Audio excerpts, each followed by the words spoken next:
저는 이 시간 여러분과 함께 주 안에 있는 자의 복이라고 하는 제목으로 은혜를 나누고자 합니다. 주님 안에 있는 자는 반드시 복이 있습니다. 그래서 주 안에 있는 자가 받는 복은 주님 밖에 있는 자에게는 장담할 수도 없는 그런 축복을 받을 수가 있는 것입니다. 그렇다면 주 안에서 어떠한 복이 있는가? 첫 번째로 주 안에서 열매를 맺게 된다는 것입니다. 성도가 세상을 살아가면서 신앙생활하는 그 동안에 반드시 맺어야 할 열매가 있는데 바로 그것이 무슨 열매냐? 회개의 합당한 열매인 것입니다. 마태복음 3장 8절에 보면 그러므로 회개에 합당한 열매를 맺고 라고 말씀하고 있습니다. 왜 회개에 합당한 열매를 반드시 맺어야 하는가? 회개에 합당한 열매를 잘 맺어야 주님께서 추수하실 그 심판하실 그때에 천국 곳간에 들어갈 수가 있는 알곡이 된다는 것입니다. 또 영생에 이르게 하는 열매가 되기 때문이란 것입니다. 요한복음 4장 36절에 거두는 자가 영생에 이르는 열매를 모으나니라고 했습니다. 이처럼 회개에 합당한 열매를 맺어서 영생에 이르는 열매가 되어야 된다는 것입니다. 그래서 우리는 어떻게 해야 하는가? 마태복음 7장 17절에 이와 같이 좋은 나무마다 아름다운 열매를 맺고 못된 나무가 나쁜 열매를 맺나니라고 말씀하고 있습니다. 이처럼 주님은 좋은 나무에게 좋은 열매가 맺게 된다는 것입니다. 또한 이 좋은 나무에 또 좋은 가지가 되어야 또 좋은 열매를 맺을 수가 있다는 것입니다. 그러면 이 좋은 나무에는 이 좋은 가지가 붙어 있어야 좋은 열매를 맺을 수가 있다는 것입니다.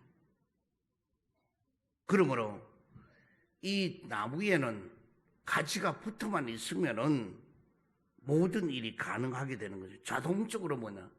좋은 열매를, 좋은 나무에 좋은 가지가 붙어 있으면은 저절로 좋은 열매를 맺을 수밖에 없는 것입니다. 그러므로 좋은 신 주님 앞에 우리는 그 안에서 좋은 성도는 나쁜 열매를 맺을 수가 없는 것입니다. 그래서 좋으신 주님 안에 있는 저와 여러분은 이 좋은 열매를 많이 맺는 여러분 되기를 주의 이름으로 축원드립니다. 그러면은 우리에게 이 열매를 찾는데 그 열매들이 어떤 것이냐? 먼저 거룩함에 이르는 열매가 있는 것입니다. 로마서 6장 22절에 보면은 그러나 이제는 너희가 죄로부터 해방되고 하나님께 종이 되어 거룩함에 이르는 열매를 맺었으니 그 마지막은 영생이라고 했습니다. 거룩함의 열매를 맺는 결과가 영생이라고 말씀해 주고 있습니다. 우리는 거룩함에 이르는 열매를 맺어야 하는 것입니다. 또한 거룩함의 열매를 맺으려면은 결단하고 기도하고 성령님 안에서 힘써야 죄로부터 해방을 받게 되었는데 그러기 위해서는 자발적으로 하나님께 종이 되어 사는 것이 결과적으로 마지막에 영생을 얻는 가장 복된 삶을 살게 되는 지름길이 되는 것입니다. 그래서 본문 15장 2절에서부터 5절에 보면 하나님께서 더 열심을 가지고 열매를 맺게 하려고 가지된 우리는 깨끗하게 하여야 된다고 말씀하고 있는 것입니다. 그래서 우리는 거룩함이 있을 때 열매가 맺혀지게 되는 것입니다. 또 어떤 열매가 있느냐? 바로 성령님의 열매가 있습니다. 갈라디아 5장 22절 이하에 오직 성령의 열매는 사랑과 희락과 화평과 오래 참음과 자비와 양성과 충성과 온유와 절제니 말씀하고 있습니다. 우리가 항상 주 안에 있다면은 자동적으로 맺혀지는 열매가 있는데 그것이 바로 뭐냐? 성령님의 열매인 것입니다. 이 9가지의 열매들은 지금 주님의 품 안에 누구든지 있다면은 나타나는 열매가 이 성령의 열매인 것입니다. 그래서 성도인 우리가 늘 주님 안에 있기만 한다면은 거기서 같이 동거하고 동행하고 그리고 동력하게 되면은 자연적으로 주님의 성품을 여러분은 닮아가게 되어 있고 주님의 성품을 닮아가면 자연적으로 그 안에 성령님의 열매는 맺혀져 있게 되는 것입니다. 또한 성령의 열매는 뭐냐? 그 중에 화평이 있습니다. 그래서 화평한 자는 의의 열매를 거두게 되어 있는 것입니다. 야고보서 3장 18절에 보면은 화평케 하는 자들은 화평으로 심어 의의 열매를 거두느니라고 말씀하고 있습니다. 또한 입술의 열매가 맺어져야 될 것입니다. 히브리서 13장 15절에 보면은 우리는 예수로 말미암아 항상 찬송의 제사를 하나님께 드리자. 이는 그 이름을 증언하는 입술의 열매니라고 말씀해 주고 있습니다. 영생의 구원을 얻는 것은 땅에 복을 받는 우리는 이제 입술의 열매를 통하여 영생의 구원도 얻는 저와 여러분이 된 것입니다. 그러므로 우리는 입술로부터 많은 열매를 맺어야 될 것입니다. 이 입술의 열매는 우리는 부정적인 열매를 맺지 말게 하고 항상 긍정적이고 창조적이고 생산적이고 그래서 우리는 입술의 열매가 그저 감사가 넘쳐나게 되고 이렇게 하는 그런 열매인데 그 중에 가장 입술의 열매 중에 중요한 게 뭐냐? 바로 항상 하나님께 찬송의 제사를 드리는 것이 가장 입술의 열매로 최고인 것입니다. 그래서 우리는 이 입술의 열매는 그저 하나님 앞에 찬양하고 찬미하고 이렇게 하는 것을 계속하면은 그런 뭐냐? 마음에 평정을 얻어요. 그래서 여러분이 불안하고 막 걱정이 되고 고민이 되고 이래도 자꾸 찬양을 해보세요. 하나님 앞에. 그러면은 뭐냐? 순식간에 염려 근심은 다 떠나가게 되고 그리고 뭐냐? 자기 입에 자꾸 감사가 나오는 거예요. 그리고 자기도 모르게 마음에 평안을 얻고 행복하게 되는 거예요. 그래서 우리는 열매 중에 가장 입술의 열매를 많이 맺혀야 돼요. 그 입술의 열매는 하나님께 찬송하고 찬미하고 찬양하는 것입니다.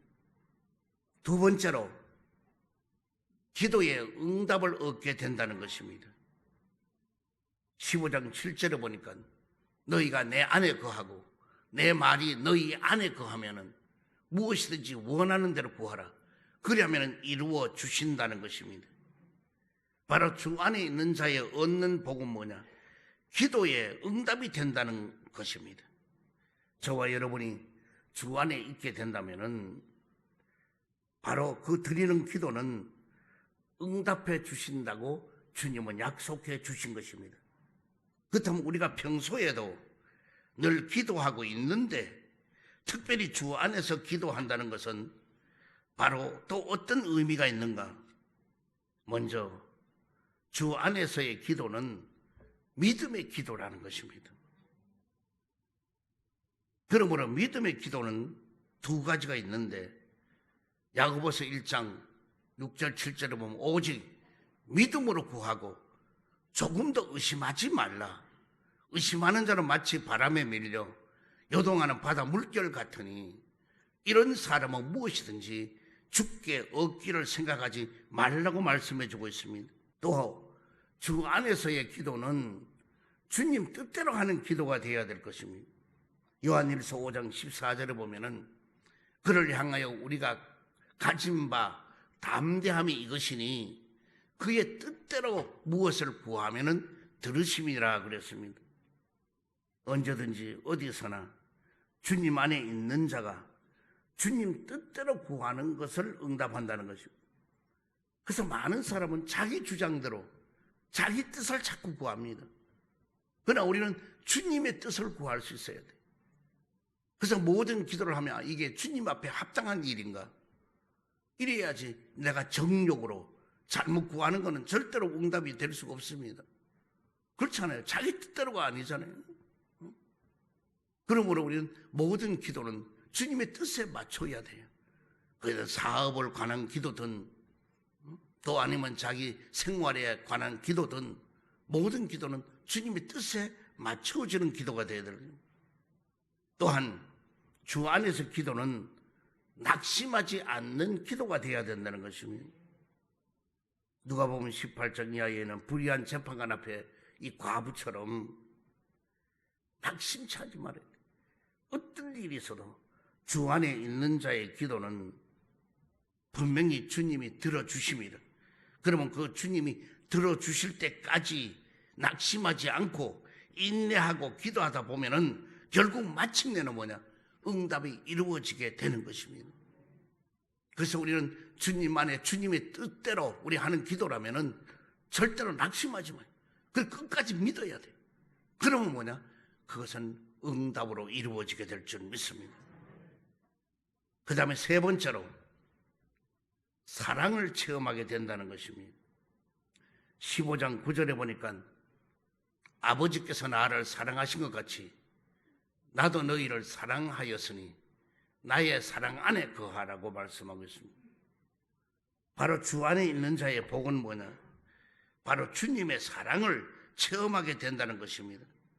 그렇다면 우리가 주 안에 있으면은 바로 어떠한 주님의 사랑을 체험하게 되는가?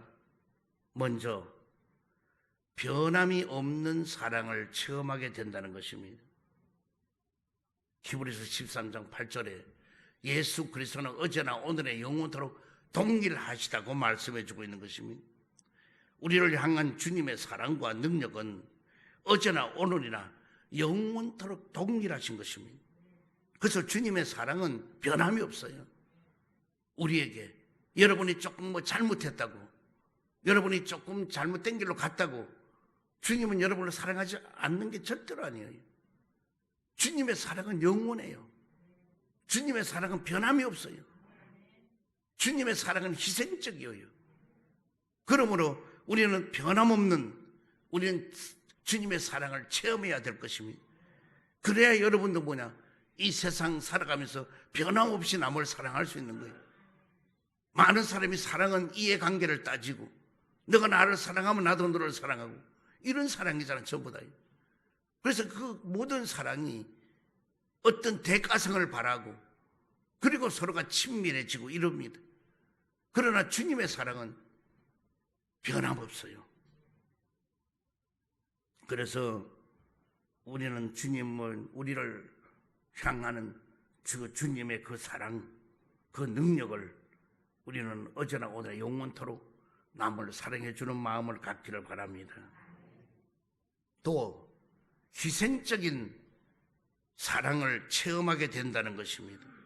요한복음 12장 24절에 보면은 내가 진실로 너희에게 이르노니 한 알의 밀이 땅에 떨어져 죽지 아니하면 한 알 그대로 있고 죽으면은 많은 열매를 맺느니라고 말씀해 주고 있습니다.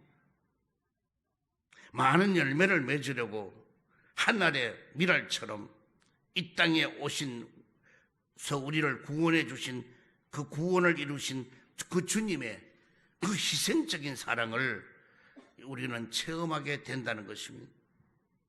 그래서 주님의 사랑은 희생이에요.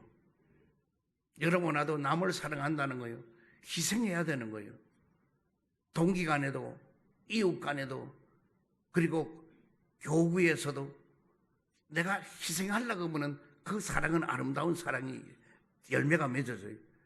그러나 나는 희생을 하나도 안 하려고 그래요. 그리고 남의 희생하기를 바라요. 이러면은 그것은 단체 어떤 모임도 이루어질 수가 없고 그리고 거기는 열매가 맺어지지 않아요. 그러므로 우리는 항상 앞으로도 남은 생에 여러분 나는 얼마 남았는지 모르지만 어느 곳에 가서 내가 희생하려고 하는 마음. 그래서 예를 들어 뭐 어디 우리가 모임을 가지고 바깥에 나갔다. 그래 나는 물질이 없어. 그래서 물질로는 뭐 안 돼. 그럼 뭐냐 몸으로 희생하면 되는 거예요. 다른 사람이 다 밥 먹고 막 그냥 나는데 설거지라도 그러면 내가 하겠다고. 그래서 다 놓으시라고. 내가 이 설거지는 제가 다 하겠어. 이러고 박수치고 너무 좋아할 거예요. 그리고 저 사람이 정말로 참 장로답구나, 권사님답구나, 안수집사답구나, 다른 사람이 그렇게 본을 보이게 될 것입니다. 오늘 희생적인 사랑이 있기를 주의 이름으로 축원드립니다. 그 다음에 사랑은 뭐냐?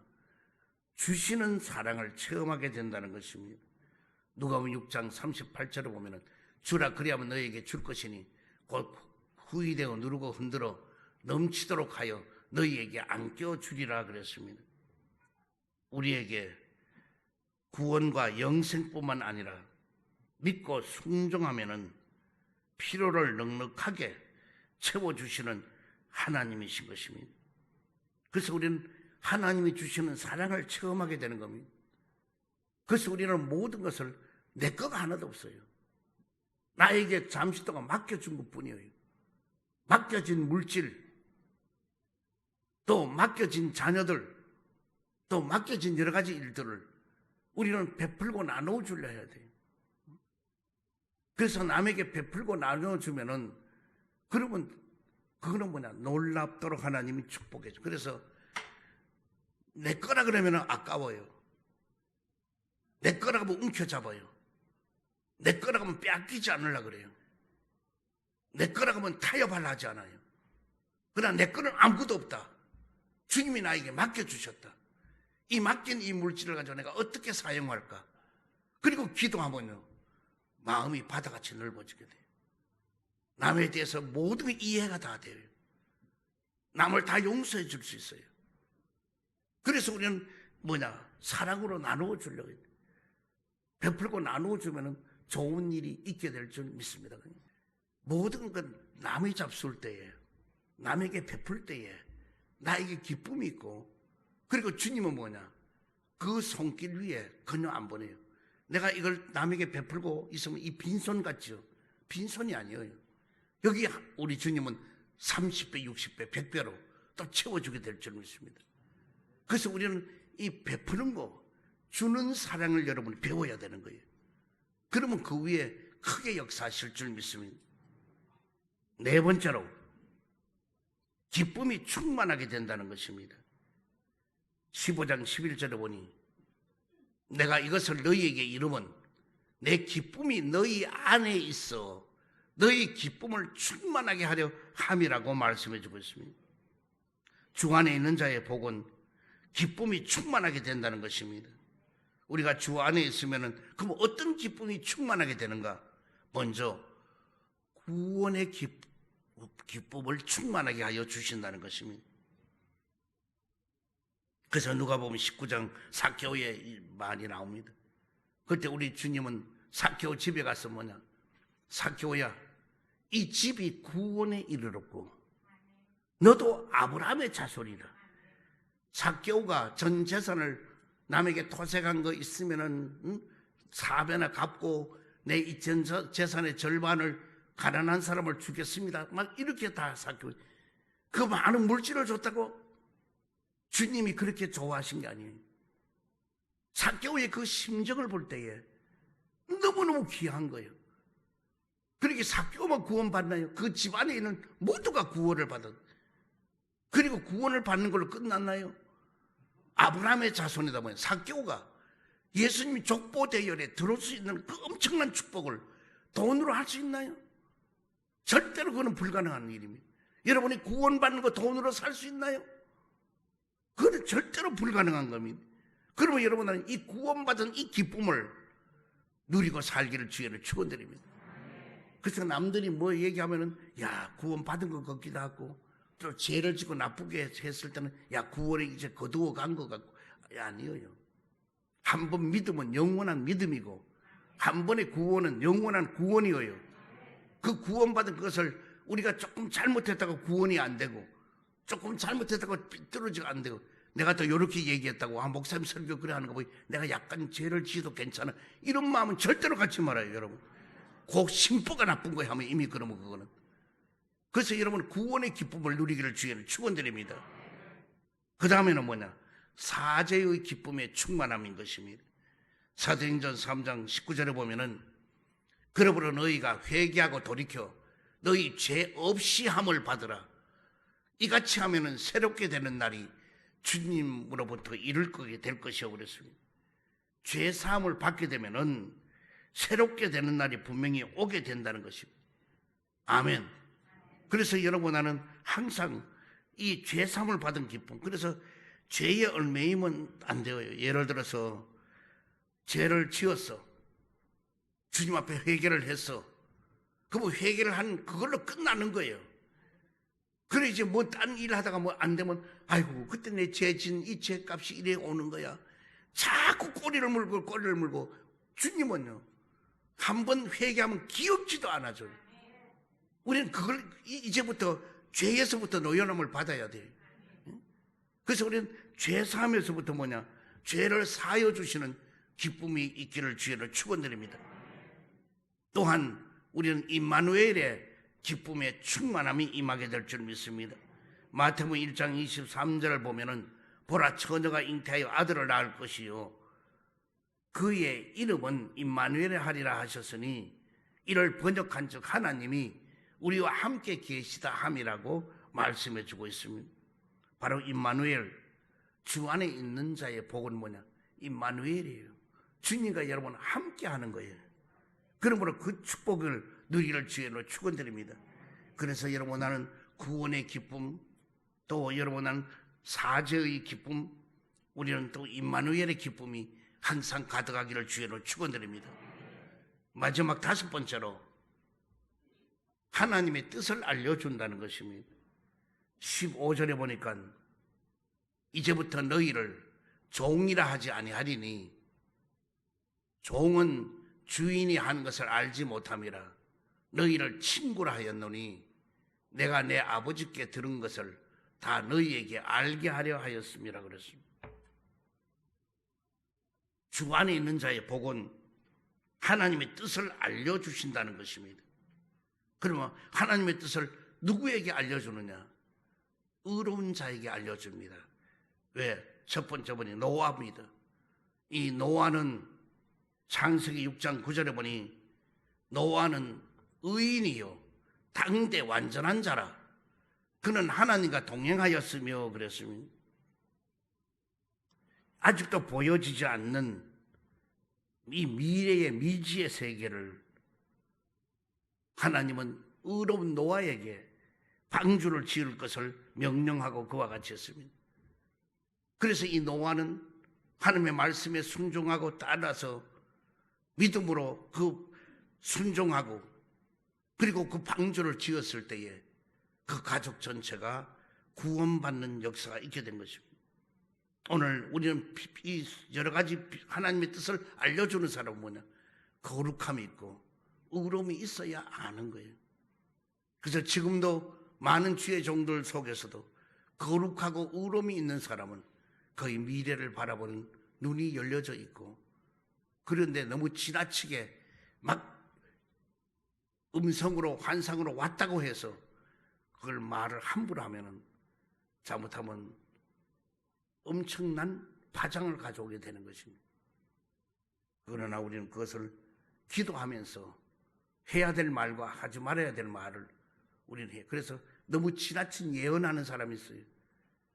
그래서 나는 여러분 예언가를 가서 얘기하면 들으려면은, 예를 들어 여러분이 예언을 들을 때에 평안이 있고 기쁨이 있고 감사가 있으면은 그 예언은 맞는 걸로 알고, 갔다가 예언하는데 겁을 주고, 뭐 얼마 안 가서 뭐 자식이 뭐 교통사고 나네, 뭐 어떤 애 벨소리를 당하고 그런 거는, 그런 예언은요 나는 듣지 말아요.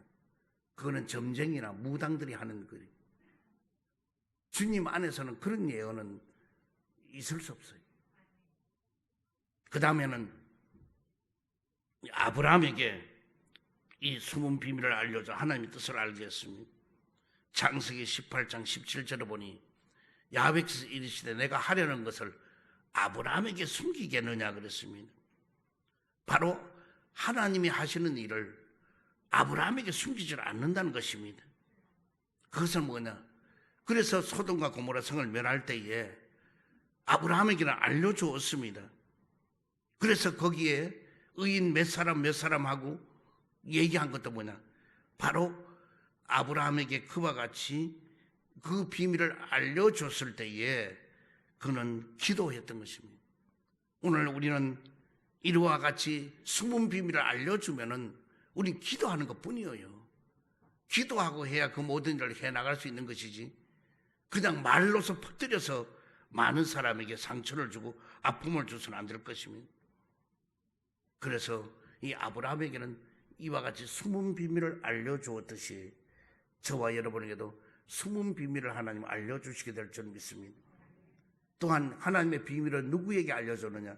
이 선지자들에게 알려줬습니다. 아모스 3장 7절에 보면은 주 야훼께서는 자기의 비밀을 그 종 선지자들에게 보이지 아니하시고는 결코 행하심이 없으시라고 그랬습니다.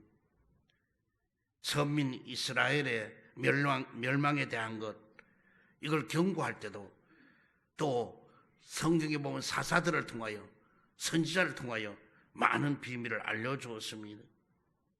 그래서 앞으로 멸망에 대해서도 그 비밀을 알려줬습니다. 그럴 때 꼭 거기는 뭐가 필요했느냐? 회개를 촉구했던 것입니다. 이러이러한 멸망이 오니까 니느웨 성도 모두가 멸망의 회개를 촉구한 것입니다.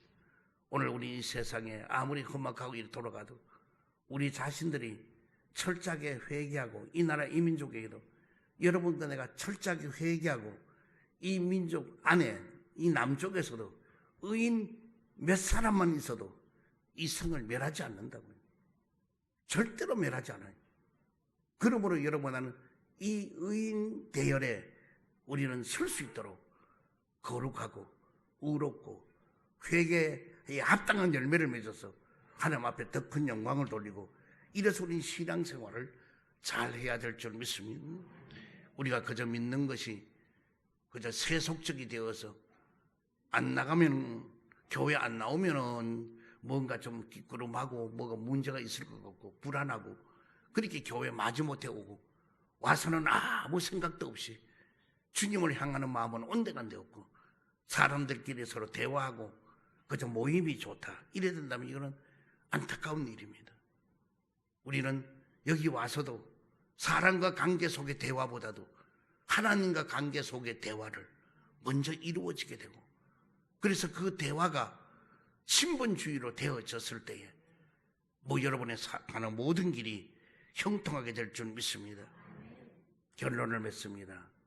주 안에 있는 자는 반드시 복이 있습니다.